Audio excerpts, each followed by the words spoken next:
السلام عليكم ورحمة الله وبركاته. إن الحمد لله نحمده ونستعينه ونستغفره ونعوذ بالله من شرور أنفسنا ومن سيئات أعمالنا. من يهده الله فلا مضل له ومن يضلل فلا هادي له. وأشهد أن لا إله إلا الله وحده لا شريك له وأشهد أن محمدا عبده ورسوله صلى الله تعالى عليه وعلى آله وصحبه وسلم تسليما كثيرا. أما بعد فقد قال الإمام البخاري رحمه الله تعالى: باب هل يزور صاحبه كل يوم أو بكرة وعشية. قال حدثنا إبراهيم بن موسى قال أخبرنا هشام عن معمر قال الليث حدثني وقيل قال ابن شهاب فأخبرني عروة بن الزبير أن عائشة زوج النبي صلى الله عليه وسلم قالت: لم أعقل أبوي إلا وهما يدينان الدين ولم يمر عليهما يوم إلا يأتينا فيه رسول الله صلى الله عليه وسلم طرفي النهار بكرة وعشية. فبينما نحن جلوس في بيت أبي بكر في نهر الظهيرة قال قائل: هذا رسول الله في ساعة لم يكن يأتينا فيها صلى الله عليه وسلم. قال أبو بكر: ما جاء به في هذه الساعة إلا أمر قال إني قد أذن لي بالخروج. সম্মানিত ভাতৃমণ্ডলী, আল্লাহ রাব্বুল আলামিনের প্রশংসা এবং প্রিয় নবী সাল্লাল্লাহু আলাইহি সাল্লামের উপর সালাত এবং সালামের পর আজ সোমবার 7 শাবান 1447 মোতাবেক 26 জানুয়ারি 2026 ধারাবাহিক আলোচনা আমাদের সহিহ বুখারীর আচার ব্যবহার পর্ব নম্বর 15। ইমাম বুখারী রাহিমাহুল্লাহ এই পর্বের অধ্যায় নম্বর 64। এতে বলছেন যে বিষয়টি তা হচ্ছে বাবন, এ অধ্যায় হচ্ছে হালিয়া জুর ও সাহেবাহু কুল্লাইয়ম, কোনো ব্যক্তি তার সঙ্গী বা বন্ধুর সাথে প্রতিদিন কি দেখা করতে পারবে, দেখা সাক্ষাতের জন্য তার কাছে যেতে পারবে। আবুকারাতান ওয়াসি, অথবা সকাল বিকাল দিনে 2 বার করে কারো সাথে এমন ঘনিষ্ঠতা রয়েছে যে সকাল বিকাল যদি কেউ কারো বাড়ি যায় অথবা দিনে 1 বার যায়, তো এটা কি অতিরিক্ত হয়ে যায় নাকি জায়েজ আছে? যার বাড়ি যাচ্ছেন তার জন্য সেটা যদি বিরক্তিকর না হয়, কষ্টকর না হয়, সে সেটাকে ভালো মনে করে, তাহলে জায়েজ। আপনার প্রয়োজন আছে আর আপনি যাচ্ছেন, আর যার কাছে যাচ্ছেন সেও সেটাকে বোঝা মনে করছে না, কষ্টের কারণ নয়, তাহলে ঠিক আছে। আর যদি কারো জন্য কষ্টের কারণ হয়, বিরক্তির কারণ হয়, তাহলে সেটি ঠিক নয়। তো এখানে ইমাম বুখারী রাহিমাহুল্লাহ প্রমাণ করবেন এই হাদিস দ্বারা যে দিনে একাধিকবার কেউ যদি কারো বাড়ি যায় দেখা সাক্ষাৎ করতে, তো জায়েজ রয়েছে। 6079 নম্বর হাদিস বর্ণনা করছেন উরওয়া ইবনে জুবাইর রাদিয়াল্লাহু তাআলা আনহুমা, সাহাবীর ছেলে, কিন্তু তিনি উরওয়া সাহাবী নন, নবী সাল্লাল্লাহু আলাইহি ওয়াসাল্লাম ইন্তেকালের পরে তার জন্ম।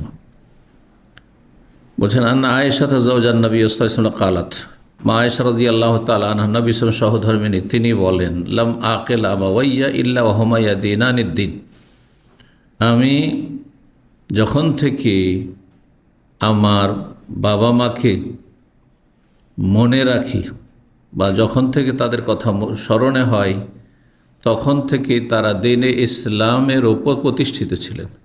মানে দ্বীন ইসলাম তারা, আমার মনে পড়ছে যখন থেকে, তার আগে থেকে তারা ইসলাম গ্রহণ করেছিলেন। অর্থাৎ আয়েশা রাদিয়াল্লাহু তাআলা আনহার জন্ম মুসলিম পরিবারে।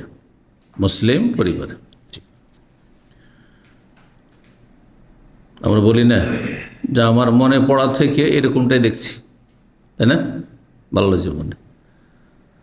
ওয়ালাম ইয়ামুররা আলাইহিমা ইয়াউমুন ইল্লা কানা ইয়াতিনা ফিহা রাসূলুল্লাহ সাল্লাল্লাহু আলাইহি ওয়াসাল্লাম তারফাই নাহারে বুকরাতা ওয়া আশিয়া, আর এমন কোনো দিন পার হইতো না যেই দিনে রাসূলুল্লাহ সাল্লাল্লাহু আলাইহি ওয়াসাল্লাম আমাদের বাড়ি আসতেন না। এত ঘনিষ্ঠতা ছিল রাসূলুল্লাহ সাল্লাল্লাহু আলাইহি ওয়াসাল্লামের কার সাথে? আবু বকর সিদ্দিক রাদিয়াল্লাহু তাআলা আনহুর সাথে। এমন কোনো দিন পার হতো না যেই দিন আসতেন না আমাদের কাছে রাসূলুল্লাহ সাল্লাল্লাহু আলাইহি ওয়াসাল্লাম তারফাই নাহার, দিনের 2 বেলা, বকরাতাম ও আসিয়া, সকাল বিকাল, মানে প্রায় দিন সকালে একবার আসতেন আর বিকালে একবার আসতেন। যদি কারো সাথে ঘনিষ্ঠতা থেকে থাকে, বিশেষ করে ব্যস্ততার জীবনে মানুষ পারে না, বন্ধু বান্ধব ছুটে যায়, তো আমাদের এগুলো কিন্তু এই যুগগুলো আমরা পার করে এসেছি। কিন্তু যেই জামানাগুলো বা যে সময়কালগুলি মানুষের অবসর সময়, ছাত্র জীবন, হ্যাঁ, ছাত্র জীবন এত সুখের জীবন, শান্তির জীবন যে ওর মতো জীবন আর কোনো স্তরে আপনি পাবেন না। বিবাহের পরে নিজের কাঁধে বোঝা চেপে গেল, তাই না? অথবা লেখাপড়া শেষ হয়ে গেছে, বিয়ে হয়নি, কিন্তু এখন চিন্তা চেপে গেছে, বেকার, কি করে খাবো, কি করব, তাই না? তারপরে যতদিন লেখাপড়া করছিলেন বাপ মায়ের জন্য বোঝা ছিলেন না, লেখাপড়া করে বসে থাকেন, বাপের হোটেলে খান, কোনো আয় উপার্জন করে না দিতে পারলে আপনি বোঝা হয়ে যাবেন, এটা বাস্তবতা। তো তারপরে কর্মজীবনে ব্যস্ত, বাধা, ব্যবসা করলে, যারা ব্যবসায়ী, আপনারা যারা চাকরি করছেন মনে করেন ওরা অনেক সুখী, ওরা যে কত টেনশনে থাকে, হ্যাঁ, আর কত যে হিমশিম খায়, দুটো পয়সা খুব কামায়, হ্যাঁ, চাকরিজীবী সীমিত পয়সা, আপনার মাস গেলে এতটা পয়সা, এর বেশি আসবে না। কিন্তু যারা ব্যবসা বাণিজ্য করে, যদি ভালো ব্যবসায় সফল হতে পারে তাহলে আনলিমিটেড, তারপরে নিজ স্বাধীন, যখন ইচ্ছা তখন গেল, এই নয় যে পাবন্দির সাথে ডিউটি করতে হবে, ঠিক না? বেশ কিছু ভালো দিক আছে ব্যবসা বাণিজ্যের, কিন্তু খারাপ দিক হচ্ছে চিন্তার শেষ নেই, হ্যাঁ, চিন্তার শেষ নেই। আপনার কোনো চিন্তা আছে, ব্যাস ডিউটিতে যেতে হবে টাইম মতো, আর ডিউটি শেষ হলে ফ্রি, 8 ঘন্টা ডিউটি করে বাকি 16 ঘন্টা ফ্রি, 3 8 24, তাই না? কোনো চিন্তা নেই, কোম্পানি কি হইলো না হইলো ওইসব চিন্তা, লাভ হইলো লস হলো ওগুলো দেখার বিষয় নেই, মাস যাচ্ছে, বেতন পেলেই হইলো। হ্যাঁ, যখন বেতন পাবেন না তখন আপনার চিন্তা শুরু হয়ে যাবে, তাই না? কিন্তু ব্যবসা বাণিজ্য যারা করে তারা অধিকাংশ স্ত্রীকে সময় দিতে পারে না, ছেলে মেয়েকে সময় দিতে পারে না, এমনকি এবাদতবন্দিকে তো সময় দিতে পারে না। ধার্মিক লোক অনেকে যারা একসময় ব্যবসা বাণিজ্য করতো না, অল্প বেতনে চাকরি বাকরি করতো, তারা সেন্টারে এসে দিন শিখতো আমাদের কাছে, এখন ওদের আর দেখতে পাওয়া যায় না, এত দুনিয়া নিয়ে মেতে উঠেছে, ব্যস্ত হয়েছে, সময় নেই তাদের কাছে, বাস্তবে না। তো প্রতিটি পেশার ভালো দিক আছে আর খারাপ দিক আছে। ছাত্র জীবন খুব স্বাধীন জীবন। ছাত্র জীবনে আমি যদি নিজের কথা বলি, প্রতি বছর রমজানে ইতিকাফ করেছি মদিনা ইউনিভার্সিটিতে, যে বছর থেকে সৌদি আরব পৌঁছেছি, কিন্তু কর্মজীবনে এসে সেটা সম্ভব হয় না, কারণ রমজান মাস এমন একটা ব্যস্ততার মাস দাওয়াতের কাজে যে সেই সময় আর যাওয়া যায় না, যার ফলে কোনো দিনই পারিনি। বাঁধা এখন, সে যেভাবে বাঁধা থাকার না কেন।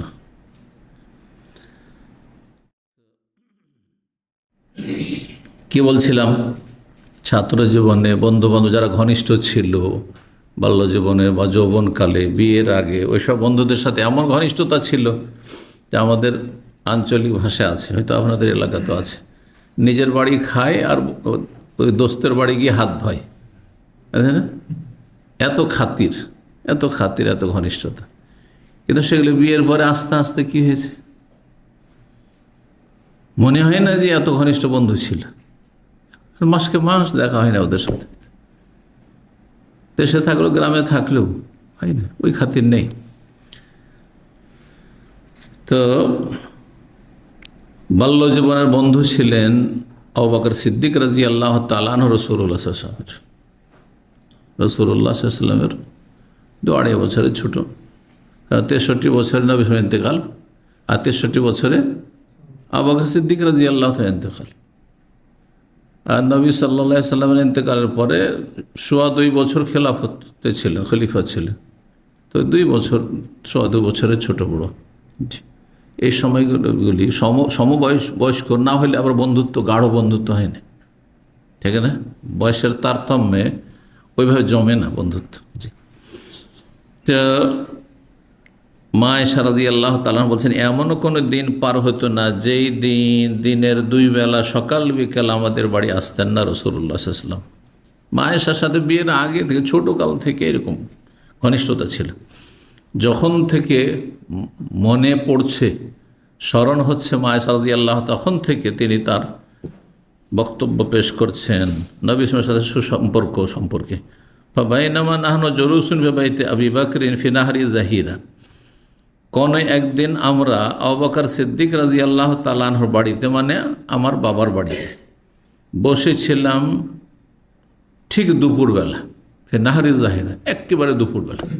দুপুরবেলা সাধারণত কেউ কারো বাড়ি যায় না। আরব দেশে এমনি গরম, গরমে কে রোদের সময় বেরোবে শখ করে, এমার্জেন্সি জরুরি না হলে কেউ যাবে না, কেউ কারো বাড়ি। এমনি আমাদের দেশেও দুপুরবেলা, দূরে বেলা মানে খেতে যাওয়া, ঠিক খাওয়ার সময় কী করে মানুষের বাড়ি যাবে? হয়তো সকালবেলা যাচ্ছেন, হ্যাঁ, অথবা বিকালবেলা যাচ্ছেন, দাওয়াত থাকে, সেটা ভিন্ন বিষয়। তো বলছে যে ঠিক দুপুরবেলা আমরা বসে আছি। কালা কায়লুন, কোনো একজন লোক বলল, যার নাম উল্লেখ করা হয়নি, হাযা রাসূলুল্লাহ সাল্লাল্লাহু আলাইহি ফি সাআতিন লাম ইয়াকুন ইয়াতিনা ফিহা, পরিবারেরই কেউ, পরিবারের কোনো সদস্য, সে মা আয়েশা রাদিয়াল্লাহু তাআলার ভাই হোক, হ্যাঁ, কেউ হোক, বলে উঠল যে এই যে রাসূলুল্লাহ সাল্লাল্লাহু আলাইহি ওয়াসাল্লাম এমন এক সময় আসছেন যেই সময় সাধারণত তিনি আমাদের বাড়ি আসেন না।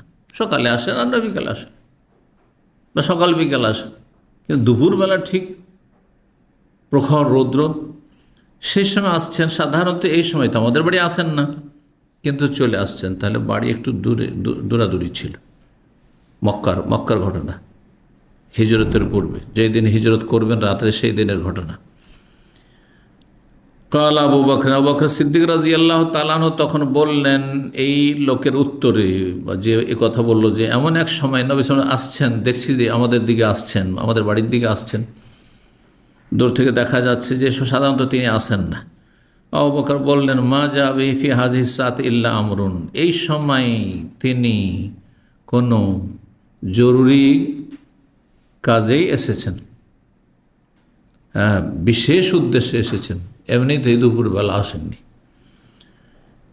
কোনো বিশেষ কারণ অবশ্যই রয়েছে। আসলে রাসূলুল্লাহ সাল্লাল্লাহু আলাইহি ওয়াসাল্লাম তারপরে বললেন যে তোমার সাথে আমার পার্সোনাল কথা আছে, যারা আছে তাদেরকে বের করে দাও। ছিলেন সেই সময় আয়েশা রাদিয়াল্লাহু তাআলা আনহা বাবার সামনে। তখন আয়েশা রাদিয়াল্লাহু তাআলা আনহার বিয়ে হয়ে গেছিল, নাবালিকা ছিলেন, কিন্তু উঠিয়ে দেওয়া হয়নি, যেটা স্বামীর ঘরে উঠিয়ে দেওয়া হয়, উঠিয়ে বলেন না আপনারা, আমাদের অঞ্চলে বিদায় করা, মানে শ্বশুরবাড়ি বিদায় করা, এটাও আছে পরিভাষা।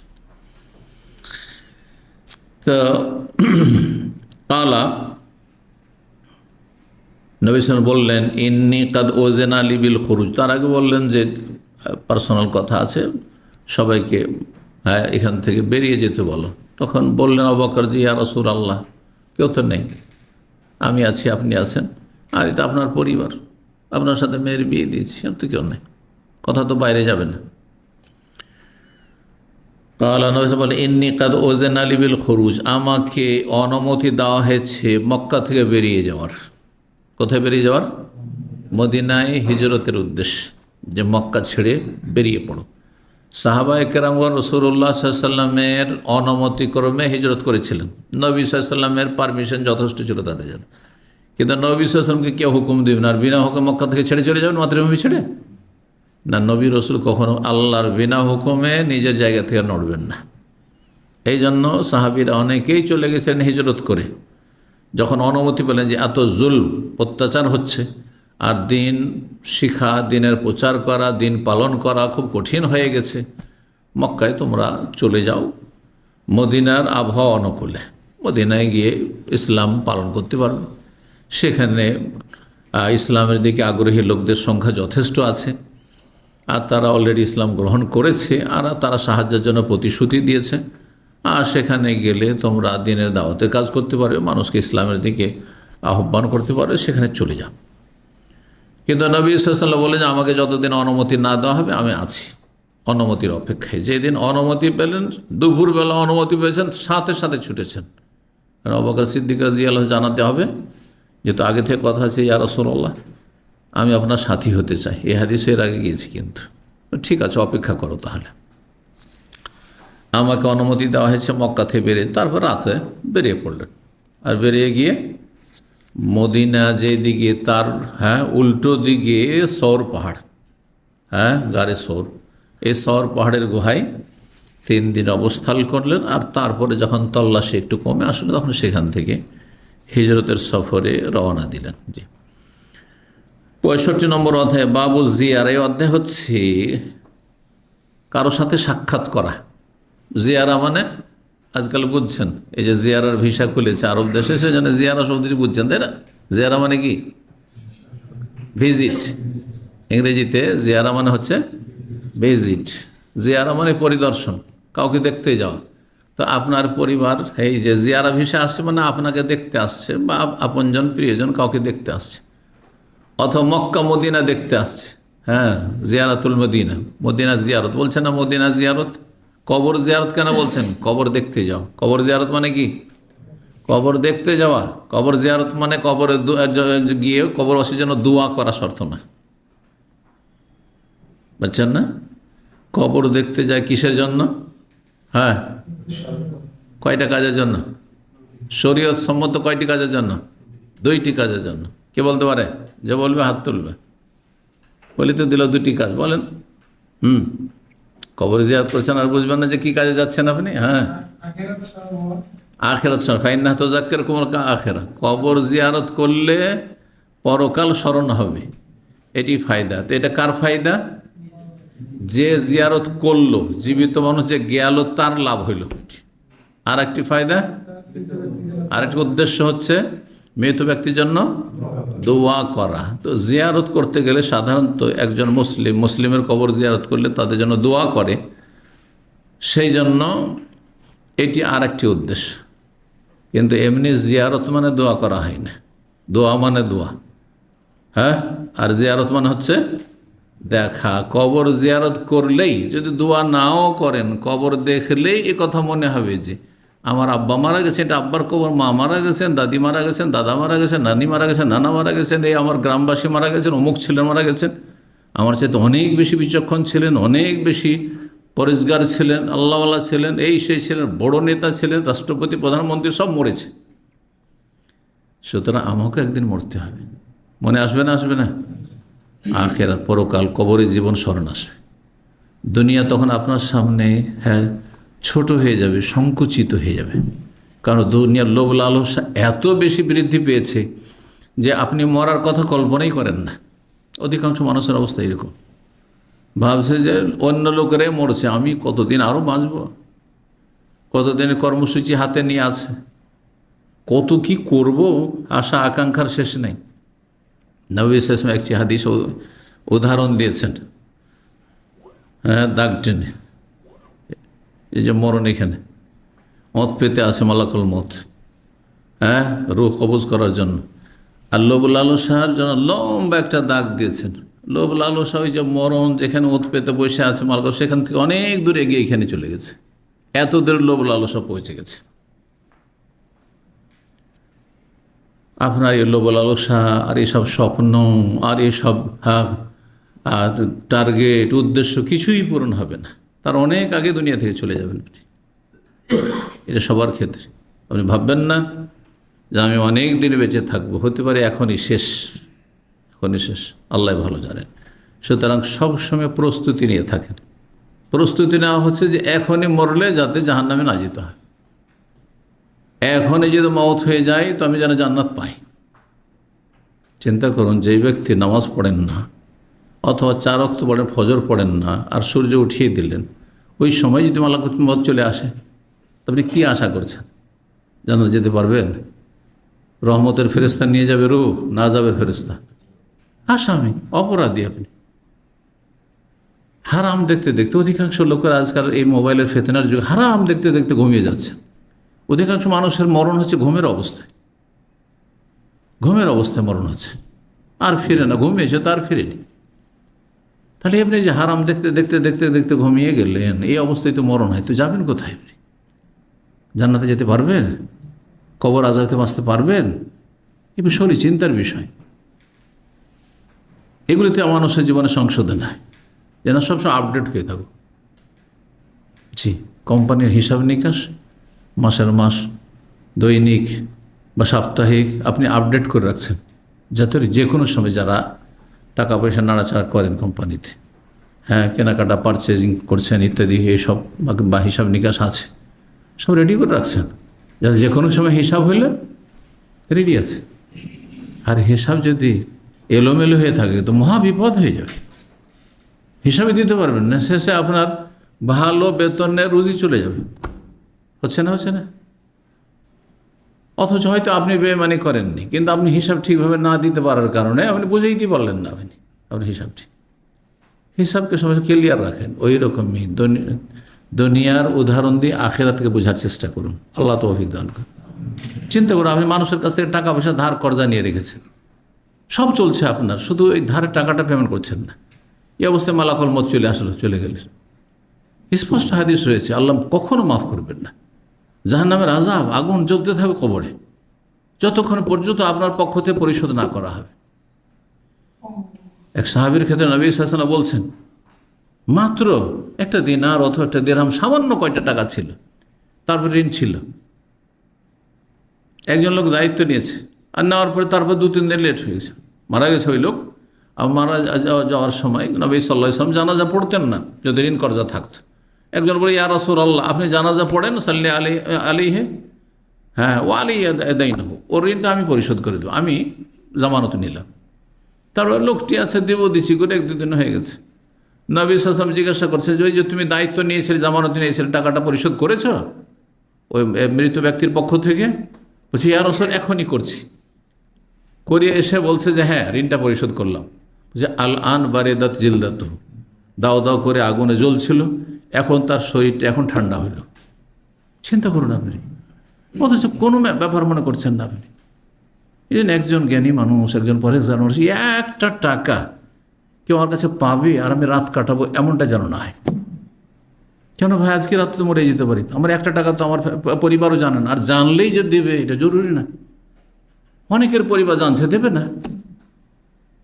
পয়সার লোভ, আজকাল যারা মারা যাচ্ছে খোঁজ নিয়ে দেখেন, পয়সাওয়ালারা মারা যাচ্ছে, ওর জানাজার ফিকির আগে নেই, ওর এটিএম কার্ড কয়টা আছে, হ্যাঁ, তালাশ করে কে দখল করতে পারে, আর ব্যাংক ব্যালেন্স চেক করা যে কত টাকা আছে ব্যাংকে, এগুলো হচ্ছে পয়সাওয়ালাদের ঘরে। জি, আল্লাহ বুঝার তৌফিক দান করেন, জীবনে সংশোধন করুন, আল্লাহ আমল করার তৌফিক দান করেন।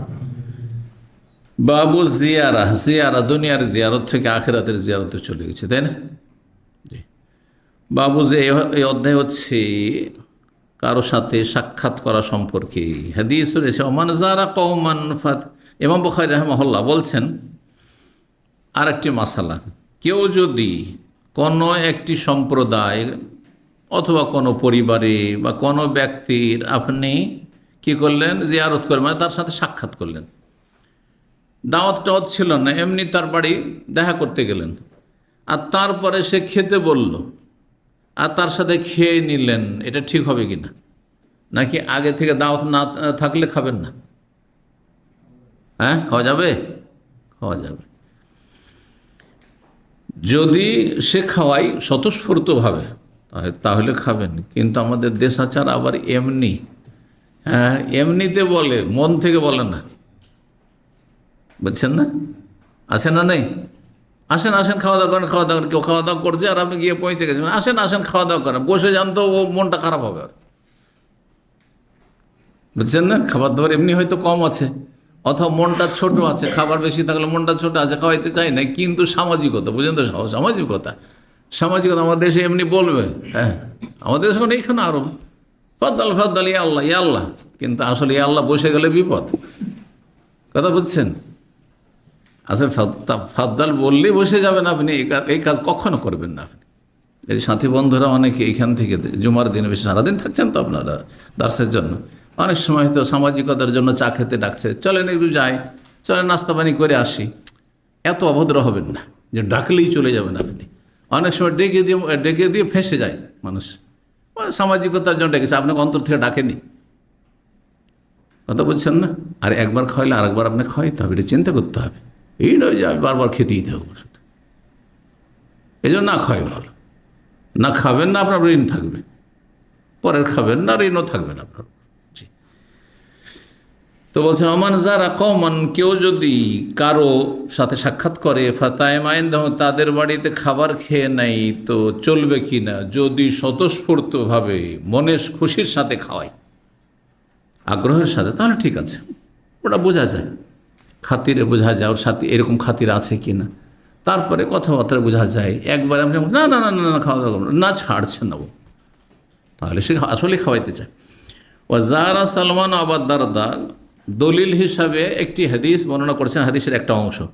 সালমান ফারসি রাদিয়াল্লাহু তাআলা আনহুর বন্ধু ছিলেন আবু দারদা। নবী সাল্লাল্লাহু আলাইহি ওয়াসাল্লাম মদিনায় যখন সাহাবীরা হিজরত করে আসলেন মক্কা থেকে, তখন আনসারীদের সাথে কি করেছিলেন? দোস্তি পাতিয়ে দিয়েছিলেন।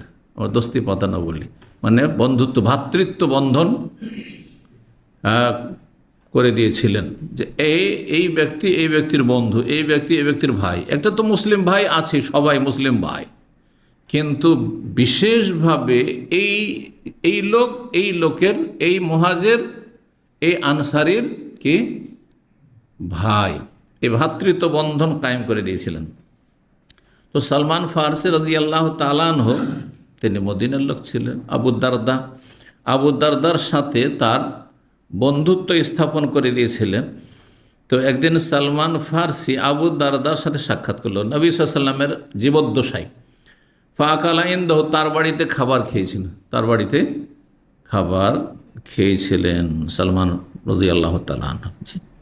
আগে থেকে দাওয়াত ছিল না, তো অগ্রিম দাওয়াত থাকলে তো দাওয়াত, কিন্তু দাওয়াত না থাকে তারপর গিয়েছেন, আর কোনো কিছু খেতে বললো, খেয়ে নিলেন, অসুবিধা নেই যদি সন্তুষ্টি চিত্তে খাওয়ায়।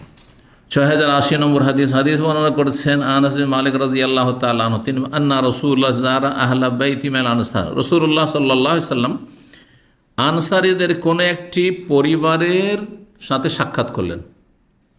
কোনো একজন আনসারীর বাড়িতে গেলেন দেখা করতে। ফাতায়মা ইনদাহু তাআমান, গিয়ে তারা খেতে বলল, তখন নবী সাল্লাল্লাহু আলাইহি ওয়াসাল্লাম তাদের বাড়িতে খাবার খেলেন, অথচ আগে থেকে কোনো দাওয়াত ছিল না। তাহলে এরকম জায়েজ আছে। ফালাম্মা আরাদা আন ইয়াখরুজা, যখন তিনি তাদের বাড়ি থেকে খেয়ে দিয়ে বা দেখা সাক্ষাৎ করে বের হতে চাইলেন, আমার আবে মাকানিন মিনাল বাইত, তখন তিনি বাড়ির একটি জায়গা নির্ধারণ করতে বললেন, যে তোমরা একটি জায়গা নির্ধারণ করে দাও, ওই জায়গায় আমি সালাত আদায় করে উদ্বোধন করে দেব। এটা উদ্বোধনের মতো আজকাল উদ্বোধন করা হচ্ছে, নবী সাল্লাল্লাহু আলাইহি ওয়াসাল্লাম উদ্বোধন ছিল না, কিন্তু নবী সাল্লাল্লাহু আলাইহি ওয়াসাল্লামের সালাত আদায় করা কোনো জায়গায় বরকতের কারণ, শুধু উদ্বোধন না। কিসের কারণ? যে এই জায়গায় নবী সাল্লাল্লাহু আলাইহি ওয়াসাল্লাম 2 রাকাত নামাজ পড়ে দিয়েছেন, এটা বরকতের জায়গা। নবী সাল্লাল্লাহু মধ্যে এই বরকত ছিল, কিন্তু আমার মধ্যে নেই। এটা কখনো মনে করবেন না যে উনি এই জায়গায় নামাজ পড়ে দিয়েছেন সুতরাং বরকত হয়ে গেছে, না। আল্লাহ রসুল ছাড়া অন্য কোনো ব্যক্তির এ মর্যাদা আল্লাহ দেননি। এটি হচ্ছে কোরআন সুন্নাহর অনুসারী আহলুল হাদিস সালাফিদের আকীদা, বিশ্বাস, যে আমরা রাসূলুল্লাহ সাল্লাল্লাহু আলাইহি ওয়াসাল্লামের মতো মর্যাদা কোনো ব্যক্তিকে দিই না। পক্ষান্তরে সুফি যারা, পীর মুরিদে বিশ্বাসী যত মযহাবীরা রয়েছে আমাদের দেশে, সবাই কিন্তু অন্যের তাবাররুকে বিশ্বাসী, যে ইনি বড় একজন হুজুরে কিবলা, বড় পীর সাহেব, সুতরাং তিনি যদি কোনো কিছু করে দেন তাহলে ওটাতে বরকত হয়ে গেল। এটা শিরকি বরকত না, বেদাতি বরকত। বরকত সম্পর্কে আমরা বলেছি, তাবাররুক শরীয়ত সম্মত তাবাররুক, আর আরেকটি হচ্ছে শিরকি তাবাররুক, আরেকটি বেদাতি তাবাররুক, বুঝছেন না? বড় শিরকি আকীদা যদি রাখেন যে সেখান থেকে কিছু পাওয়া যাবে, তাহলে শিরকি তাবাররুক। আর যদি ইসলাম বিরোধী হয় কিন্তু শিরকের পর্যায়ে না পৌঁছে, তাহলে সেটি বেদাতি তাবাররুক। আর শরীয়ত সম্মত তাবাররুক হচ্ছে যেখানে বরকত আছে, যে জিনিসে বরকত আছে সে বরকতে বেশি। জমজমে বরকত আছে, হ্যাঁ। তারপরে তিন জৈতুন আল্লাহ কোরআনে বর্ণনা করেছেন, শাজারাতুন মুবারাকা বলেছেন জৈতুনকে, এগুলোতে বরকত আছে, বুঝা গেছে? মধুতে বরকত আছে, মক্কা মদিনায় বরকত রয়েছে, ফিলিস্তিনে বরকত রয়েছে। কিন্তু কেউ যদি বলে যে টঙ্গী শরীফে বরকত আছে, বেদাতি বরকত, সেখানে গেলে বিশেষ কিছু বরকত পাওয়া যায় তাহলে শিরকি তাবারুক। মাজারে বরকত আছে, মাজারে গেলে মাজারে চাদর চড়াইলে কিছু পাওয়া যায়, তাহলে শিরকি তাবারুক, কোনো বরকত নেই। বুঝছেন না?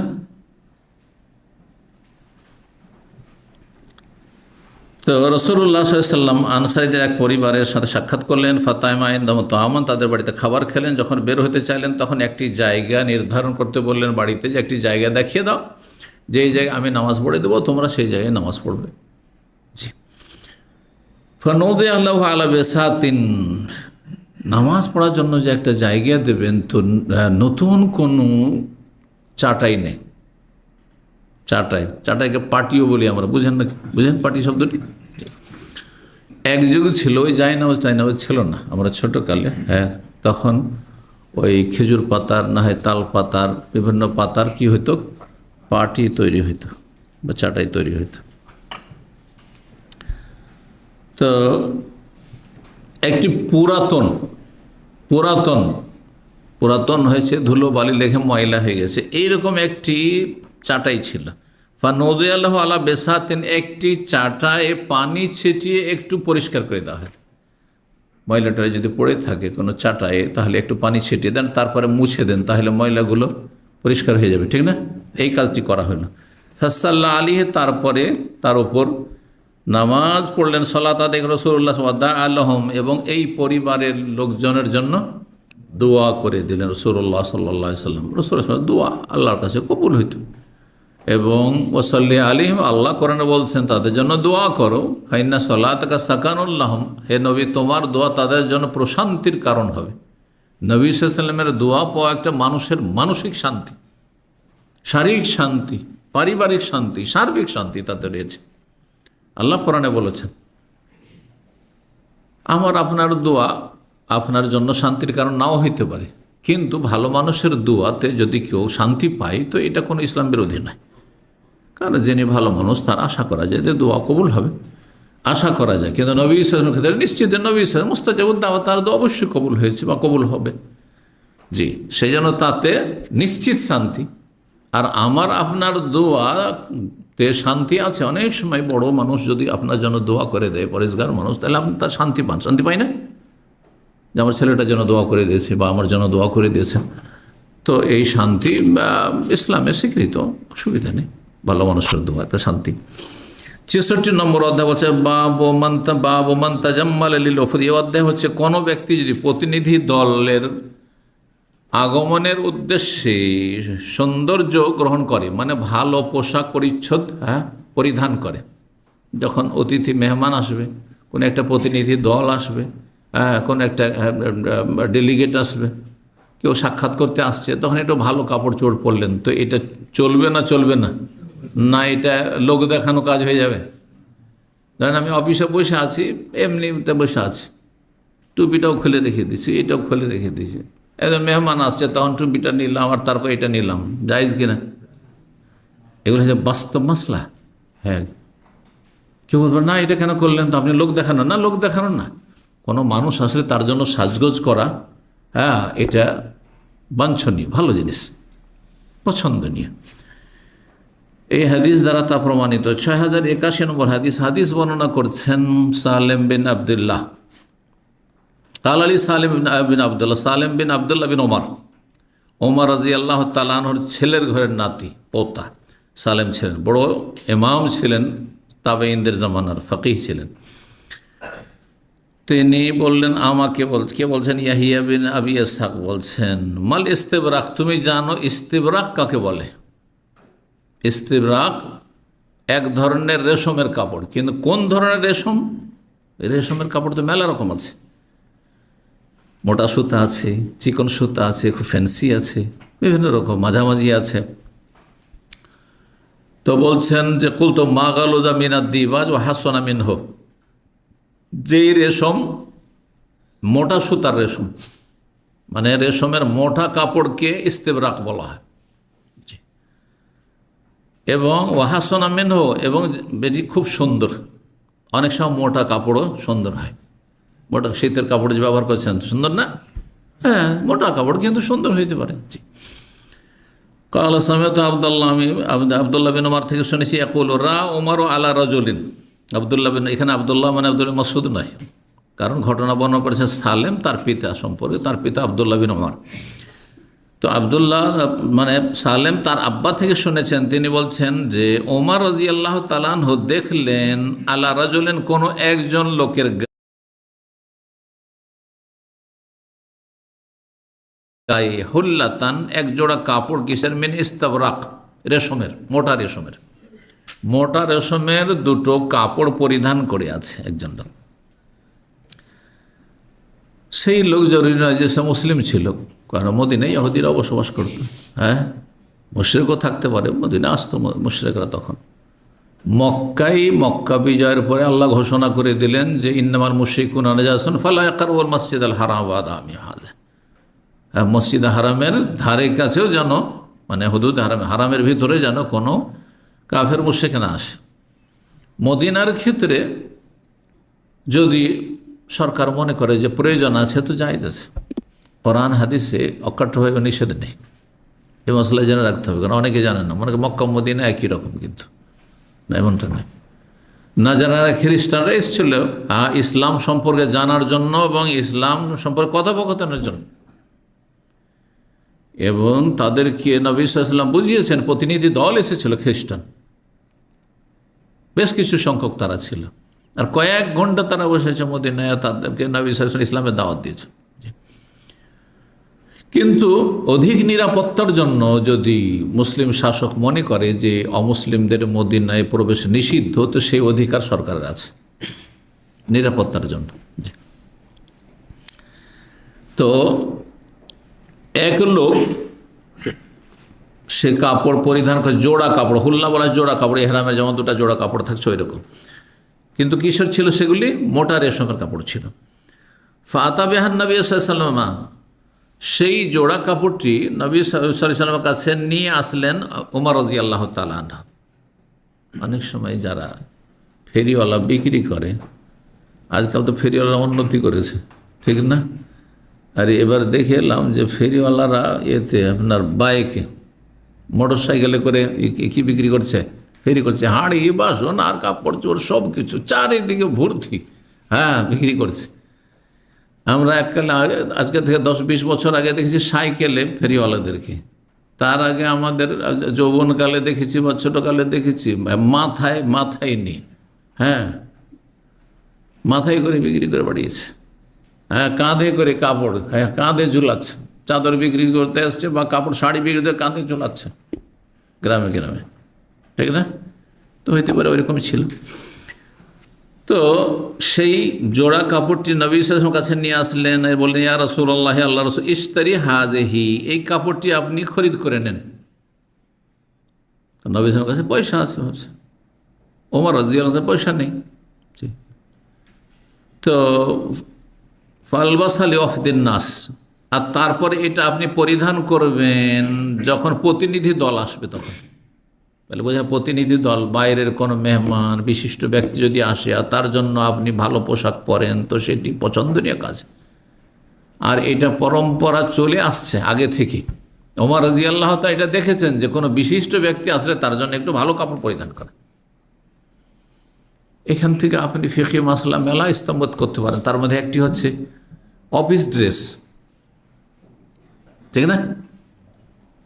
এখন ধরেন আপনি যখন নিজের বাসায় আছেন, যেই কাপড়ে থাকছেন সেই কাপড়ে অফিসে যদি সেটাকে ভালো মনে না করা হয়, তো অফিস যাওয়ার জন্য অফিস বিশেষ পোশাক পরা, কেউ যদি মাসলা জিজ্ঞেস করে যেটা জায়েজ কিনা, জায়েজ, কারণ সেখানে বিভিন্ন শ্রেণীর লোকেরা থাকবে, আপনার বস থাকবে, আপনার ম্যানেজার থাকবে, বিভিন্ন বাইরের লোকেরা আসবে, আর সেখানে যদি একটু লুঙ্গি পরে থাকেন অথবা পুরানা কাপড় পরে থাকেন, অথবা সেখানে হয়তো আপনি যে পোশাকে এখানে এসেছেন, এখানে ইসলামিক পরিবেশে এসেছেন, আপনার কর্মক্ষেত্র সেটা সেই পরিবেশ নয়, সেখানে আপনার প্যান্ট শার্ট পরতে হইতে পারে, হ্যাঁ, সেখানে আপনাকে কোট পরতে হইতে পারে, সেখানে অন্য কোনো ড্রেস থাকতে পারে। জি, তো সেই অনুযায়ী যদি কেউ কাপড় পরে কোনো দোষের কথা নেই। এই না যে না আমি জুব্বা ছাড়বো না, চাকরি চলে যায় কিন্তু জুব্বা ছাড়বো না, এটা ইসলাম নয়। কথা বুঝতে পারছেন? কিন্তু যদি সেটা পছন্দনীয় হয়, সেটা অ্যালাও হয়, তো কোনো দোষ নেই, ভালো। জুব্বা সবচেয়ে ভালো পোশাক, কিন্তু সেটা অ্যালাও হইতে হবে। যেমন আমাদের যদি কথা বলি, আমরা অফিসে জুব্বা পরলে আর এটা পরে সবচেয়ে ভালো, সবচেয়ে ভালো পোশাক, বুঝতে পারছেন না? কিন্তু কেউ যদি ব্যতিক্রম পাকিস্তানি ড্রেস পরে চলে আসে, কেউ যদি পাঞ্জাবি পায়জামা পরে চলে আসে, তো কেউ কিছু বলবে না, কোনো কিছু বলবে না। এই পাবন্দি নেই যে এই ড্রেসে আমাদেরকে এই কোডেই থাকতে হবে।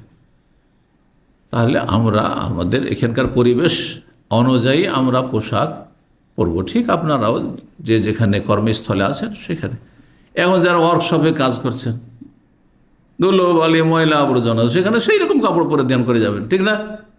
জি হ্যাঁ। তো এটা এই জন্য বলছিলাম যে একটি হাদিস থেকে যদি আপনি গভীরভাবে চিন্তা করেন, এইভাবে ভালো আলেম কিভাবে হয়, এটা হাদিসে সব কথা নেই, কিন্তু এমন কথা আছে যেটা আপনি যে মাসলার সম্মুখীন হচ্ছেন তার সদৃশ্য, ওই রকমই কাছাকাছি মাসলাটি। এখানে প্রতিনিধিদের সামনে ভালো পোশাকে যাওয়ার কথা আছে, আর আপনার কাছে আরেকটা মশলা কিনে আসেন, আপনার অফিসে আপনি যাচ্ছেন, জবে যাচ্ছেন, আপনি ডিউটিতে যাচ্ছেন, ডিউটির পোশাকের কথা আসলে সদৃশ্য, মশলায় সদৃশ্যতা আছে। তো এটা আপনি কার জন্য পড়বেন? ওমর বললেন নবী সাল্লাল্লাহু আলাইহি ওয়াসাল্লামকে, যে যখন প্রতিনিধি দল আসবে আপনার সাথে, বিভিন্ন অঞ্চলের লোকেরা দেখা সাক্ষাতের জন্য আসবে, কখনো নিউ মুসলিম আসবে ইসলাম সম্পর্কে জানার জন্য, কখনো অমুসলিম কাফেররা আসবে ইসলাম সম্পর্কে আপনার সাথে তর্ক করার জন্য, বহাস করার জন্য, অথবা জিজ্ঞাসা করার জন্য, সংশয় দূর করার জন্য, এজা কাদেম আলেক, অথবা সন্ধি করার জন্য, অনেক সময় বিভিন্ন উদ্দেশ্যে আসতো কাফেররা। এজা কাদেম আলেক, যখন তারা আপনার কাছে আসবে, ফাকাল নবী সাল্লাল্লাহু আলাইহি ওয়াসাল্লাম বলেন, ইন্নামা ইয়ালবাসুল হারিরা মাল্লা খালাকা লাহু, রেশম তো তারাই পড়তে পারে যাদের পরকালে কোনো অংশ নেই। তুমি রেশমের কাপড় নিয়ে এসছো আমার কাছে, আর এটা বলছো যে কিনে রেখে দেন, আর যখন প্রতিনিধি দল আসবে তখন পড়বি। তো রেশমের কাপড়, রেশম তো পুরুষের জন্য হারাম, আখিরাতে কোনো অংশ নেই, মানে জান্নাত পাবে না, জাহান্নামে যেতে হবে। তাহলে বোঝা গেল যে তখন পর্যন্ত ওমর রাদিয়াল্লাহু তাআলা আনহুর এ মাসালা জানা ছিল না যে রেশমের কাপড় পুরুষের জন্য হারাম, কারণ একবারেই তো সবগুলি মাসলা মাসাইল নাজিল হয়ে যায়নি। ধারাবাহিক একটা দুটা করে প্রতিদিন নতুন নতুন মাসলা ওহী হচ্ছে, আর মাসলা নবী সাল্লাল্লাহু আলাইহি ওয়াসাল্লাম সাহাবা ইকরামদেরকে জানাচ্ছেন। তারপরে তখন তো এরকম মাধ্যম ছিল না যে রেকর্ড করলাম আর সারা দুনিয়া দিয়ে ছেড়ে দিলাম, পৌঁছে গেল। যে কয়জন এসে সে কয়জন জানলো, আর বাকি যারা আসেনি তারা জানতেই পারলো না। এটাও তো হইতে পারে, ঠিক না? অনেক সময় একটা জুনিয়র সাহাবী একটা মাসলা সামনে ছিলেন, উনি জেনে চলে গেছেন, কিন্তু সিনিয়র, উনি অনেক সিনিয়র, কিন্তু তিনি ছিলেন না, সেদিন জানতে পারেননি, এমনটা হইতো। জি, ফামাজা ফিজা আলেক মামাজা। তারপরে এই কথা বলার পরে যতদিন যাওয়ার বেশ কিছুদিন চলে গেল, এক কথা বেশ কিছুদিন সময় গড়িয়ে গেল। সুম্মা ইন্নান নবী সাল্লাল্লাহু আলাইহি ওয়াসাল্লাম বাআসা ইলাইহি হুল্লা, তারপরে একদিন নবী সাল্লাল্লাহু আলাইহি ওয়াসাল্লাম এক জোড়া কাপড় পাঠিয়ে দিয়েছেন। আর যেই কাপড়টি পাঠিয়েছেন নবী সাল্লাল্লাহু আলাইহি ওয়াসাল্লাম উমরের কাছে উপঢৌকন গিফট হিসাবে, সেটাও রেশমের ছিল। রেশম সম্পর্কে কি বলেন নবী সাল্লাল্লাহু আলাইহি ওয়াসাল্লাম, যে রেশম তো তারাই পরবে যাদের পরকালে কোনো অংশ জান্নাতে নেই, যদি পুরুষে রেশম পরে তাহলে। তারপরে বেশ কিছুদিন পার হওয়ার পরে এক জোড়া রেশমের কাপড় পাঠিয়ে দিয়েছেন। ফাতা বেহান নবী সাল্লাল্লাহু আলাইহি ওয়াসাল্লাম, তখন ওমর রাদিয়াল্লাহু তাআলা সেই কাপড়টি নবী সাল্লাল্লাহু আলাইহি ওয়াসাল্লামের কাছে এসে গেছেন, যে কাপড়টাকে নিয়েই যায়, কিভাবে পাঠিয়ে দিলেন আমার জন্য, আমি কি জাহান্নামে যাব না? ফাকালা, এসে বললেন, বাস্তা ইলাইয়া বিহাযিহি, এটা আপনি আমার কাছে পাঠিয়েছেন। অন্য হাদিস রয়েছে যে নবী সাল্লাল্লাহু আলাইহি ওয়াসাল্লাম তাকে গিফট করেছিলেন, হাদিয়ে দিয়েছিলেন।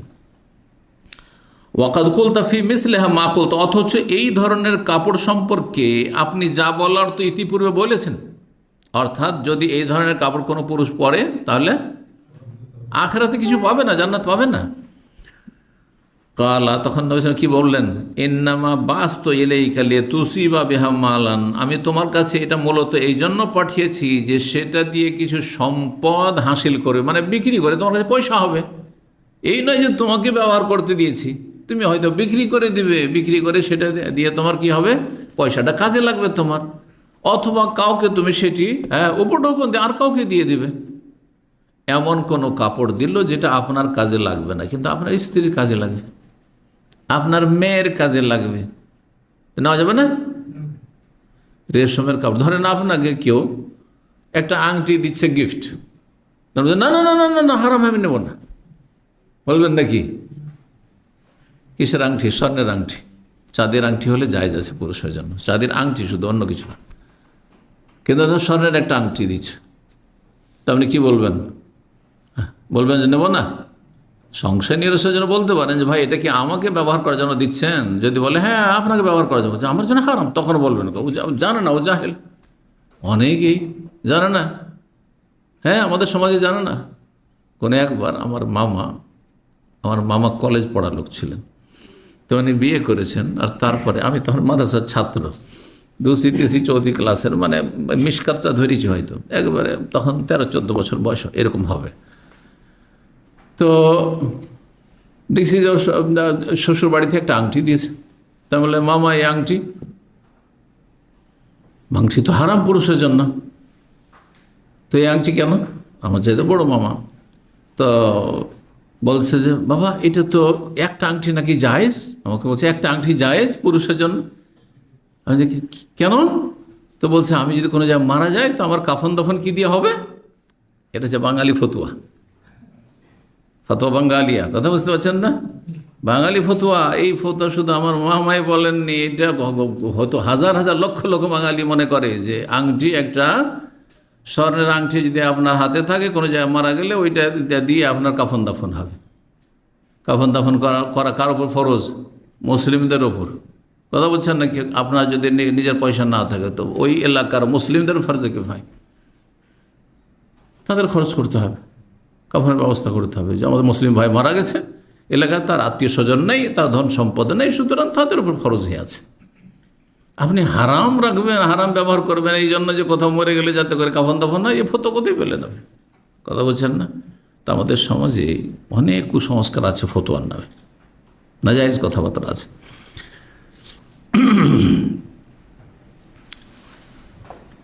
ফাকানা ইবনে ওমর ইয়াকরাহুল আলাম ফি সাবিলি হাযাল হাদিস। এই হাদিসের কারণে, এই হাদিস জানার পরে আব্দুল্লাহ বিন ওমর রাদিয়াল্লাহু তাআলা আনহুমা কোনো কাপড়ে যদি রেশম খচিত থাকতো, মানে কিছুটা রেশমের অংশ থাকতো, ধর পাড়, গোটা কাপড়টা হচ্ছে সুতি কাপড় অথবা পলিস্টার কাপড়, আর কিছু আছে, কিন্তু তার যে পাড়গুলো রয়েছে, হ্যাঁ, এই পাড়টা হচ্ছে কিসের? রেশমের। এটাকে তিনি ঘৃণা করতেন।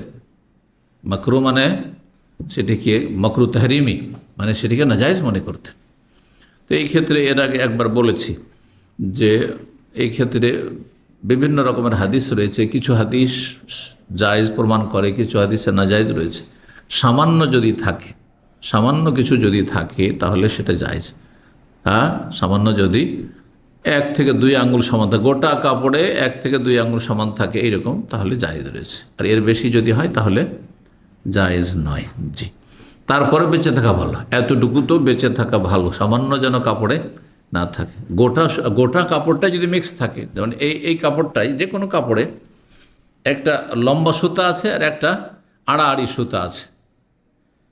তাঁতিদের ভাষায় একটাকে তানা বলে, ওই যে টানা যেটা সুতা, লম্বা সুতা, ওইটার নাম তানা, আর একটা যেটাতে বোনানি হয় এটাকে বানা বলে তাদের ভাষায়।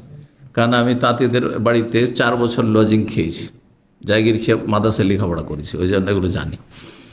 তখনকার যুগে পাওয়ার লুম ছিল না, মানে কারেন্টে চলতো না, বিদ্যুতে চলতো না, তখন হ্যান্ডলুম ছিল, হাতে খাটখট করে কাপড় বোনাতো, বুঝছেন না?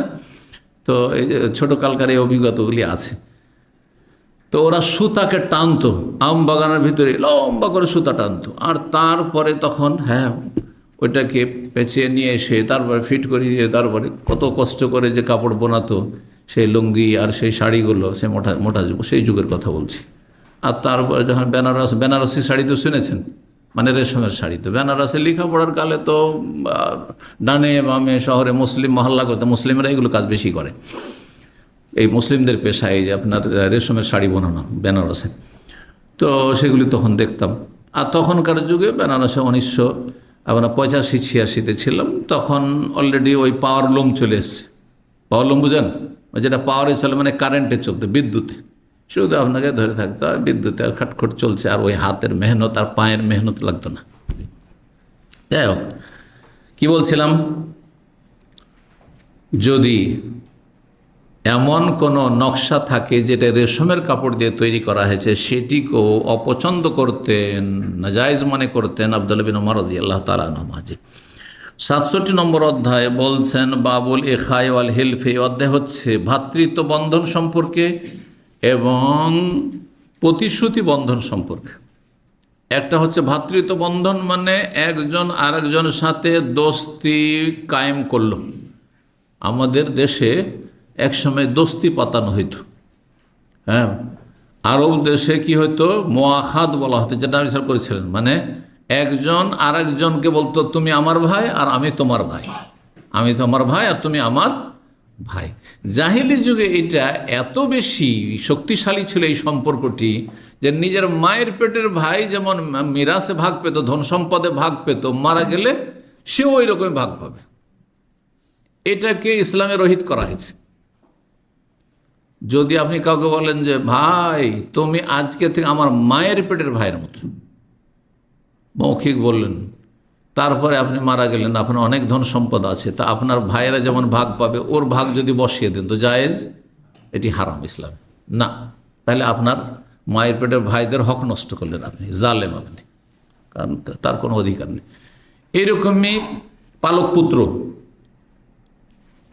পুত্রের ব্যাপারে বিশেষ করে, হ্যাঁ, কাউকে যখন ছেলে হিসেবে অথবা মেয়ে হিসেবে যখন পালক নিল, তখন কর্তকি জাহিলি যুগে যাকে নিয়েছে সে জমি জায়গায় ভাগ পাবে। এই জাহিলিয়াত এখনও মুসলিম সমাজে আছে। কোনো একটা ছেলেকে নিয়েছে বা মেয়েকে নিয়েছে, মানুষ করেছে ছোট থেকে, আর তারপর জমি জায়গায় সব ওকে লিখে দিয়ে দিল, নিজের ভাইকে বঞ্চিত করলো। পালক ছেলেকে দিল বা পালক মেয়েকে দিল, ভাইকে বঞ্চিত করলো, বোনদের বঞ্চিত করলো, অথবা চাচাকে বঞ্চিত করলো, চাচা তো ভাইকে বঞ্চিত করলো। চাচা তো ভাইও যদি থাকে দূরের, তবুও সে ওয়ারিস হবে। চাচা নেই, নিজের ভাইও নেই, বাপও নেই, দাদাও নেই, চাচা তো ভাই আছে, সে পাবে, কিন্তু আপনার পালক পুত্র পাবে না। পালক পুত্রকে যদি দিতেই চান তো একটি রাস্তা আছে, সেটা কি? ওসিয়তের রাস্তা। আর সে ওসিয়ত কতটা পরিমাণ দিতে পারবেন? সর্বঊর্ধ্বে 3/1 সর্বোচ্চ দিতে পারবেন আপনি। আপনার সমস্ত ধন সম্পদের 3/1 থেকে কম, 8/1, 10/1, 5/1, 4/1 বা 3/1। যদি অর্ধেকটা দিয়ে দিলাম আর পালক পুত্রকে, হারাম। এইরকমই আমার দোস্ত, আমার জমি জায়গা কে পাবে? আমার কেউ নাই, যেহেতু নিকট আত্মীয় নেই, বংশ বলি নেই, সেই জন্য আমার বন্ধু পাবে, দোস্ত পাবে, বা আমি যার সাথে ভাই লাগিয়েছি সে পাবে না, পাবে না।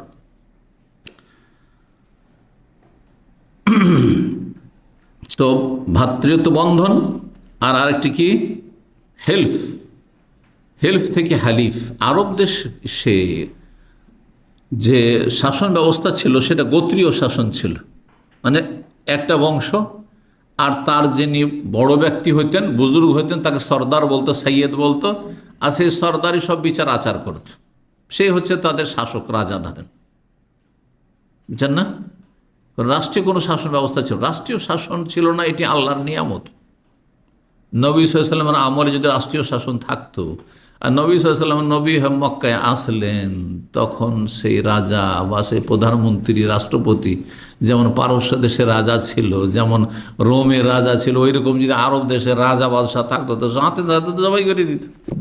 যে ইসলাম কবুল করতো তাকে ফাঁসিতে ঝুলিয়ে জবাই করে দিত, ইসলামের প্রসার হইতে দিত। কিন্তু গোত্রীয় যেহেতু শাসন ছিল, তখন বিভিন্ন গোত্র থেকে কিছু লোক ইসলাম গ্রহণ করে নিচ্ছে, তাই না? কোন আইস 2 ভাগে ভাগ হয়ে, নিজের বংশ নবী 2 ভাগে ভাগ হয়ে গেল, কিছু লোক ইসলাম গ্রহণ করলো, কিছু লোক কাফের হয়ে গেল। এখন আপোষের লড়াই চলছে, কিন্তু সিদ্ধান্ত নিতে পারছে না, কারণ যদি কোনো অ্যাকশন নিত ওরা যা আছে সাথে, আজকে একজনকে মারবো তো কালকে যে আমাদের একজনকে মেরে দিবে, ভয় আছে না নেই? কিন্তু সরকার তো আর কোনো ভয় নেই, কারণ তার কাছে সেনাবাহিনী আছে, তার কাছে শক্তি আছে।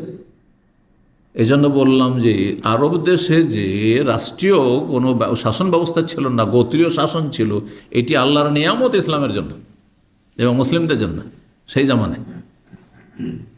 জি, তো তখন করতো কি, এখন আরব দেশে লুটতারাজ খুব বেশি ছিল, লড়াই বিবাদ খুব বেশি ছিল। এখন আমাদের দেশে যে গ্রামের যে অবস্থাগুলি একসময় দেখেছি আমরা, এক বংশ আর এক বংশের সাথে কোনো এক সময় আজকে 20, 30, 50 বছর আগে ওই হয়ে গেছে, মানে ঝগড়া বিবাদ হয়ে গেছে। ওই ঝগড়ার জের চলতি আছে, মাঝে মাঝে মারামারি চলতি আছে, হয় না? হয় না? তো ওই রকম এদের হয়তো ওর চেয়ে বেশি ছিল। তখন সাহায্যের জন্য অন্য বংশের সাহায্য নেওয়ার প্রয়োজন হইত। এক বংশ আর এক বংশের সাথে লড়াই করে সেখানে হেরে যাবে, তখন সবাই নিজের ফেভারে কিছু বংশকে রাখত, চুক্তি করতো তাদের সাথে যে দেখো আমরা আর তোমরা, আমাদের বংশ আর তোমাদের বংশ, আমরা মিত্র, হ্যাঁ, হলফ করছি, হলফ থেকে, হলফ মানে শপথ করে আমাদের এই প্রতিশ্রুতি বন্ধনকে শক্তিশালী করছি যে তোমাদের উপর যদি আক্রমণ হয় তো আমরা আছি সাথে, আর আমাদের উপর আক্রমণ যদি হয় তাহলে তোমাদের উপর যেন আক্রমণ করা হইল, হ্যাঁ, ডাকে সাড়া দেবে, ছুটে আসবে। এইভাবে কুরাইশ বংশের আর এক বংশের সাথে আপনার হেল্প মানে প্রতিশ্রুতি বন্ধন, আর এক বংশের সাথে আপনার প্রতিশ্রুতি বন্ধন, এইরকম হইতো। তো এগুলোকে বলা হয়তো হালিফ। তো এটা যদি কেউ করে তো জায়েজ কিনা?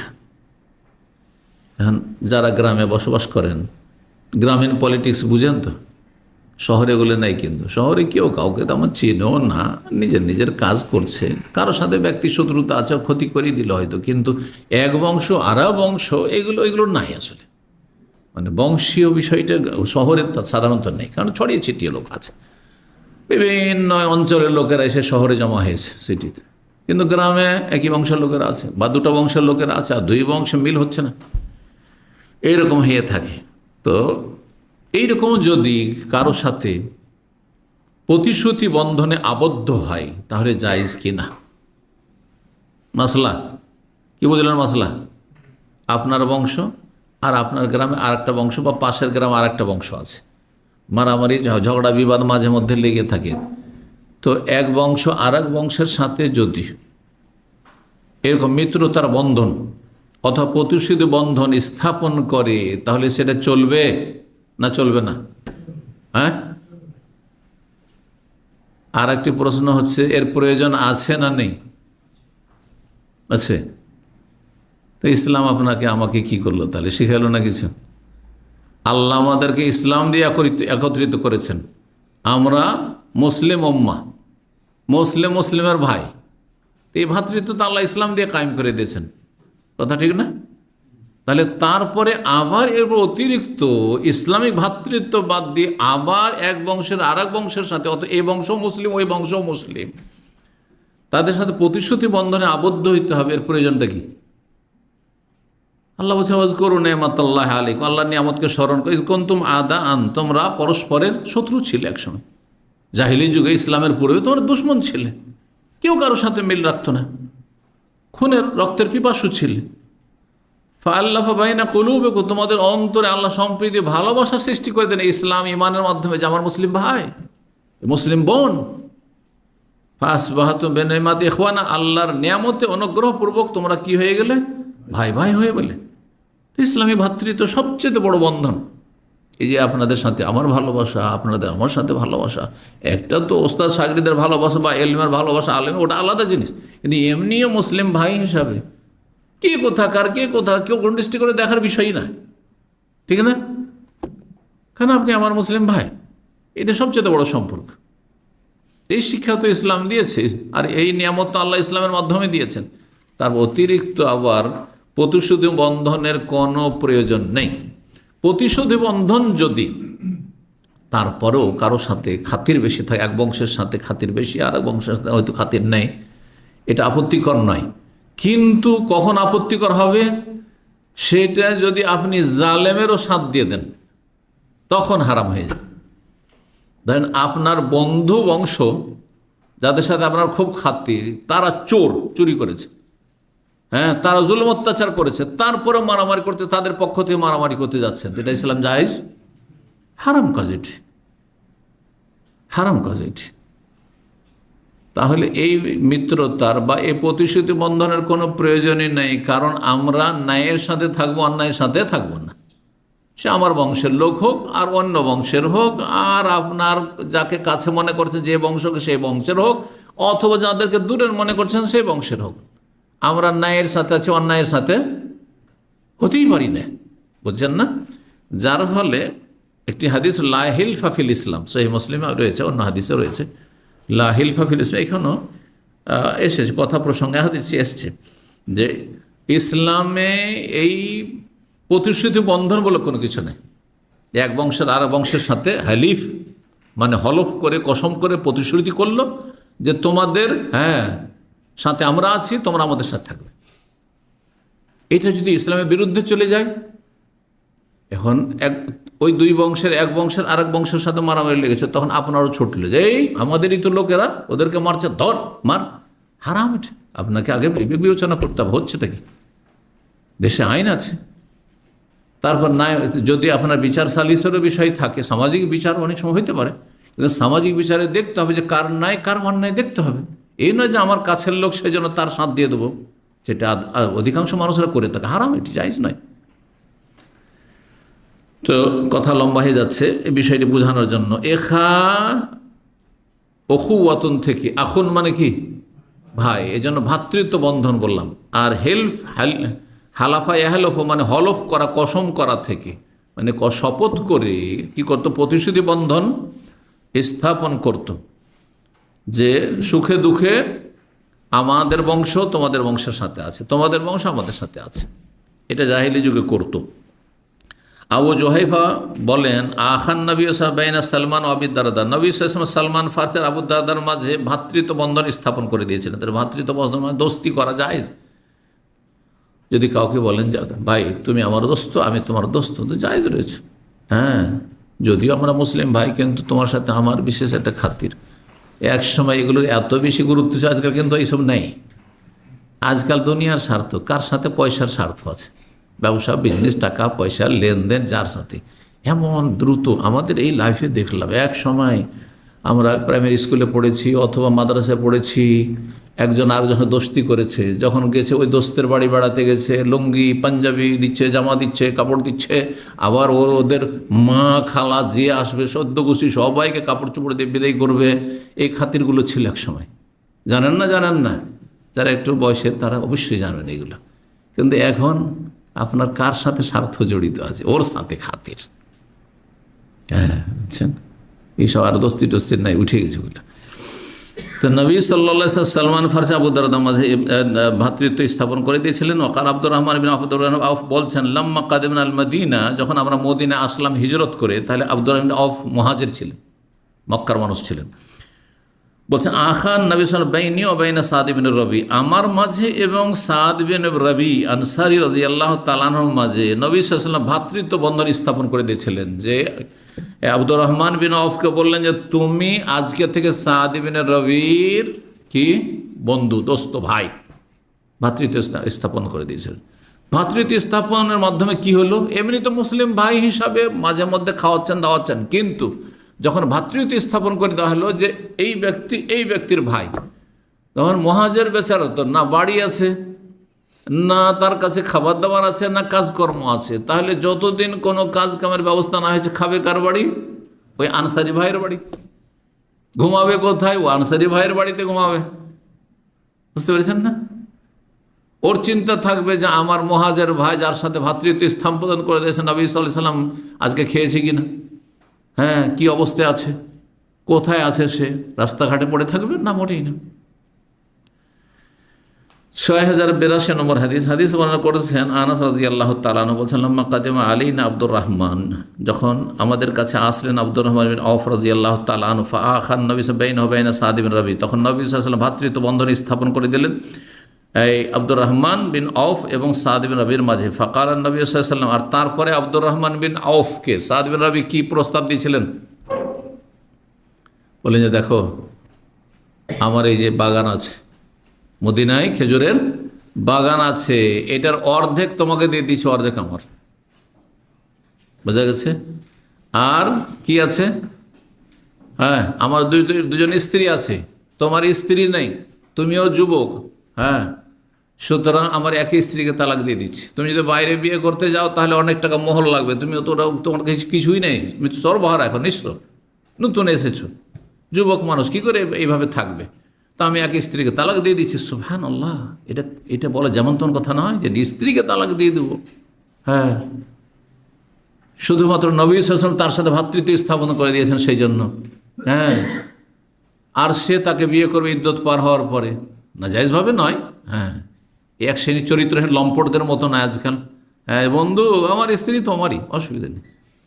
আজকাল আছে মুসলিম সমাজে এরকম বেদিন অনেক আছে, যেমন সবাই ভাগাভাগি, তোমার স্ত্রী আমার আর আমার স্ত্রী তোমার। নাউজুবিল্লাহ, এরকম অনেক লোকের কথা শোনা যায় আজকাল। এরকম নোংরা চরিত্রের মানুষ, বদ চরিত্রের মানুষ আজকাল মুসলিম সমাজে আছে। আর কাফেরদের মধ্যে অভাব নেই, কাফেরদের মাঝে আর নাস্তিকদের মাঝে অভাব নেই। আমি নাস্তিক কয়েকজন প্রফেসর জানতাম, যাদের কথা শুনে বড় বড় ইউনিভার্সিটিতে, যারা স্ত্রীর অদল বদল করে। নাউজুবিল্লাহ মিন যালিক।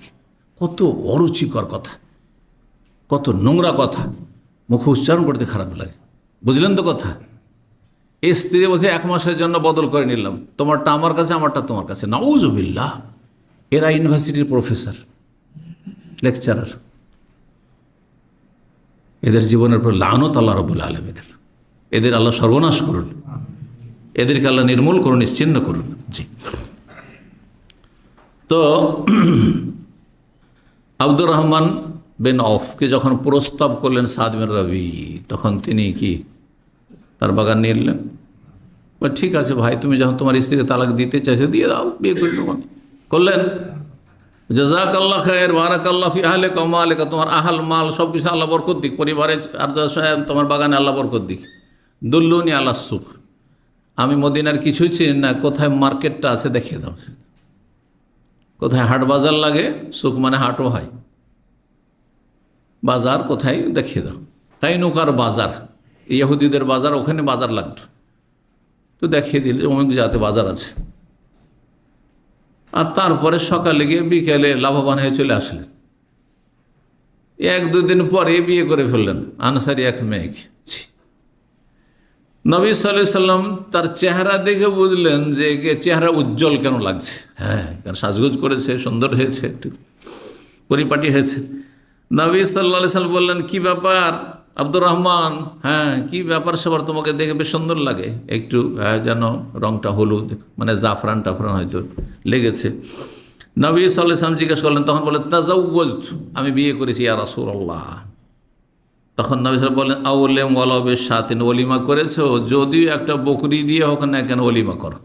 তাহলে সর্বনিম্ন ওলিমা কার জন্য? গরিবের জন্য নয়, গরিব অভাবী। নবী সাল্লাল্লাহু আলাইহি সাল্লাম তো বকরি ছাগল তো দূরের কথা, আধা কিলো 1 কিলো গোস্ত দিয়েও তো ওলিমা করেননি কিছু কিছু বিয়েতে, তাই না? কি দিয়ে করেছেন? খেজুর, কিশমিশ, পনির, এই ধরনের কিছু দিয়ে। হ্যাঁ, তাহলে কমপক্ষে একটা বকরি ছাগল দিয়ে ওলিমা করো, যার বকরি ছাগলের সমান কি আর সামর্থ্য আছে, তার জন্য এটা সর্বনিম্ন। তার জন্য ধরেন আপনি গরু দিয়ে করতে পারবেন, কিন্তু গরু দিয়ে করলে হয়তো একটু কষ্ট হবে, আর একটা বকরি ছাগল জবাই করলে তেমন কোনো কষ্ট হবে না। তাহলে কমপক্ষে একটা বকরি দিয়ে করেন। কিন্তু যেই ব্যক্তি একটা গরু জবাই করে অলিমা করতে পারেন, তো গরু জবাই করে করবেন। কেউ যদি 2, 4, 10টা 5টা করতে পারে তো অসুবিধা নেই। জি, শেখ মোহাম্মদ আইয়ুব রাহিমাহুল্লাহ, জানেন তো উনি কোথাকার মানুষ ছিলেন? আর বর্মার মানুষ। বাংলা উর্দু বুঝতেন উনি, বাংলা উর্দু বুঝতেন এবং মদিনা ইউনিভার্সিটির প্রফেসর ছিলেন। আমরা যখন ছাত্র ছিলাম, যদি সরাসরি আমার ওস্তাদ না, আমরা হাদিস বিভাগে পড়তাম আর উনি পড়াইতেন দাওয়া বিভাগে। কিন্তু দেখা সাক্ষাৎ মাঝে মাঝে হয়ে যেত, সালাম দেওয়া হইতো। তো উনি দ্বিতীয় বিয়ে করলেন।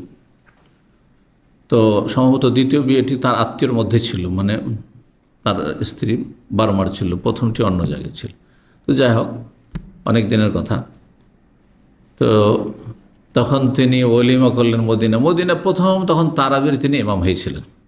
আমরা যখন মদিনার ছাত্র ছিলাম 1993 পাস করলাম, 1991, 92, 93 এই সময়গুলোতে তিনি মদিনার তারাবি রমজানের তিনি ইমাম ছিলেন। শুধু রমজানের ইমাম, গোটা বছরের ইমাম হননি তিনি। রমজানের তারাই পড়াইতেন। সুবহানাল্লাহ, তার কণ্ঠ শুনেছেন তো তেলাওয়াত? তার কণ্ঠে মানুষ এত পাগল ছিল মদিনার মানুষ, এমনকি আমরাও, যে যারা 8 রাকাত বা 10 রাকাত তারাবিতে অভ্যস্ত, অন্য ইমাম থাকলে 10 রাকাত পড়ে চলে যাচ্ছে। আর 10 রাকাত পরে কিন্তু ইমাম বদল হয় না? আর এক ইমাম আসে। যখন 20 রাকাত হইতো মক্কা মদিনা, করোনা আগ পর্যন্ত 20 রাকাত হইতো, তো 10 রাকাত পরে ইমাম চেঞ্জ হইতো, ইমাম পরিবর্তন হবে। তো দ্বিতীয় 10 পর্বে শেখ আইয়ুবের আওয়াজ শুনেছে, বেরিয়ে চলে গেছেন মসজিদ নববী থেকে, বেরিয়ে গেটের বাইরে চলে গেছে। আমরা সবাই হয়তো অনেকেই, বড়রা অনেকে, আরবরা, ইন্ডিয়া, বাংলাদেশ, পাকিস্তান, বিভিন্ন দেশের মানুষ।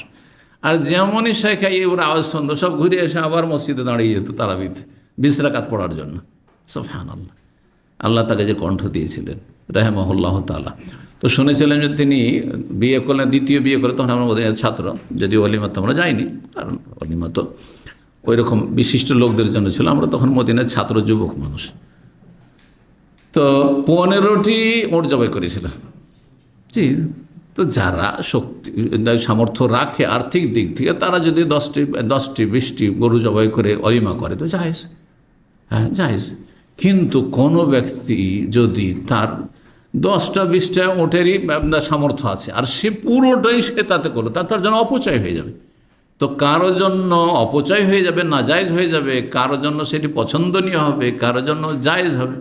সর্বনিম্ন ওলিমা সচ্ছল ব্যক্তির জন্য, মানে সাধারণ সচ্ছল ব্যক্তির জন্য একটি ছাগল দিয়ে হলেও ওলিমা করো, এই হাদিসে রয়েছে। 6083 নম্বর হাদিস বর্ণনা করছেন আনাস বিন মালিক রাদিয়াল্লাহু তাআলা আনহু, তিনি আবালাগা কান্না রাসূলুল্লাহ কাল আসেম কালা কুলতুলি আনাস বিন মালিক, আসেম বলছেন, হ্যাঁ আনাস বিন মালিককে, তাবেই, যে আনাস বিন মালিককে বলছেন যে আপনার কাছে কি এই সংবাদ বা এই কথাটি, মাসলাটি পৌঁছেছে যে নবী সাল্লাল্লাহু আলাইহি ওয়াসাল্লাম বলেছেন লা হিলফা ফিল ইসলাম, ইসলামে প্রতিশ্রুতি বন্ধন বলে কোনো কিছু নেই। যে কারো কোনো বংশের সাথে শপথ করে প্রতিশ্রুতি বন্ধনে আবদ্ধ হইলেন যে আমাদের বংশ আপনাদের বংশের সাথে আছে, সুখে দুঃখে সবসময় আছে, আপনাদের দুশ্মন আমাদের দুশ্মন, আপনাদের দোস্ত আমাদের দোস্ত, এই কথাটি কি জায়েজ ইসলামের দৃষ্টিতে? এখন আপনি এক সমষ্টিগত না বললে দুইজনের কথা বলবেন। একজন যদি আরেকজনকে বলে যে ভাই আপনার যদি কোনো দুশ্মন থাকে দাম্মামে, তো আমারও দুশ্মন, আর ও বলছে ভাই আপনারও যদি কেউ দুশ্মন হয় তো আমারও দুশ্মন, কথাটা জায়েজ? এখন এমনিতে ওর যদি দুশ্মনী হয়ে যায় কারোর সাথে, আপনি দুশ্মনী করে নেবেন না? মনোমালিন্য ওদের হয়েছে, তাতে আপনার কি? সেই জন্য আপনারও দুশ্মন হয়ে যাবে, ভালো মানুষ মোটেই না। কথা বুঝতে পারছেন না? যদি আল্লাহর দুশ্মন হয়, রসুলের দুশ্মন হয়, ইসলামের দুশ্মন হয়, তখন কমন দুশ্মন। কিন্তু আপনার সাথে তার ব্যক্তিগত ঝগড়া দ্বন্দ্ব, সেজন্য আমাকেও দুশ্মন বানিয়ে নিতে হবে তাকে, মোটেই না, হারাম কাজ। বুঝতে পারছেন না? তো জাহিলি যুগে করতো কি, এমনটাই করতো যে আপনার দোস্তেরও দুশ্মন মানে আপনারও দুশ্মন হয়ে গেল। তো নবী সাল্লাল্লাহু আলাইহি ওয়াসাল্লাম এই কথা বলেছেন। আপনি কি জানেন? আসেম জিজ্ঞেস করছেন আনাস বিন মালিককে, লা হিলফা ফিল ইসলামে প্রতিশ্রুতি বন্ধনের কোনো অস্তিত্ব নেই, এই সুযোগ নেই যে কারোর সাথে প্রতিশ্রুতি করে নিলেন যে আপনার সাথে আছি, যে কোনো পরিস্থিতি আপনি জালেম হন আর মাজলুম হন, ন্যায়ে থাকেন আর অন্যায় থাকেন, এটা কথা জায়েজ নাই, কথা ঠিক। হাদিস ফাকালা, তিনি বললেন কাদ হালাফান নবী সাল্লাল্লাহু আলাইহি ওয়াসাল্লাম, আনাস বললেন যে নবী সাল্লাল্লাহু আলাইহি ওয়াসাল্লাম কিন্তু প্রতিশ্রুতি বন্ধন স্থাপন করেছেন, কার মাঝে? বাইনা কোরাইশ ওয়াল আনসার, কোরাইশ বংশের মাঝে আর আনসারীদের মাঝে, ফি দারি, আমার বাড়িতে। কিন্তু এটি কিসের জন্য ছিল? ন্যায় অন্যায় সব কিছুর জন্য না আল্লাহর দিনের জন্য?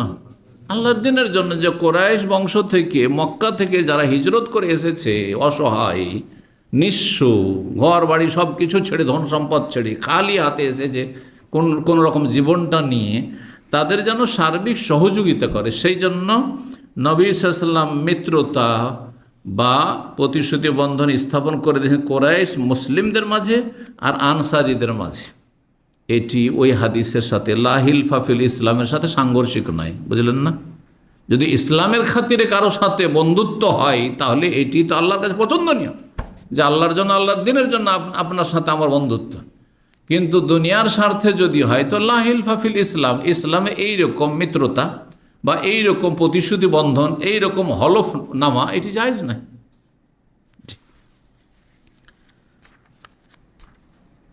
এরপরে অধ্যায় আসছে 68 নম্বর অধ্যায়, হচ্ছে বাবুত তাবাসসুমি ওয়াদ-দাহিক।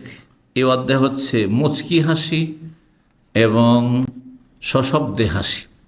তাবাসসুম মানে মুচকি হাসি আর সশব্দে হাসি। এখানে অনেকগুলি হাদিস এসেছে আর গোটা একটা দর্স হয়ে যাবে, সুতরাং আজকে আর অতিরিক্ত না বাড়িয়ে এখানে আজ আলোচনা শেষ করি। ওয়া জাযাকুমুল্লাহু খাইরান। সুবহান রাব্বিকা রাব্বিল ইজ্জাতি আম্মা ইয়াসিফুন ওয়া সালামুন আলাল মুরসালিন ওয়া আলহামদুলিল্লাহি রাব্বিল আলামিন।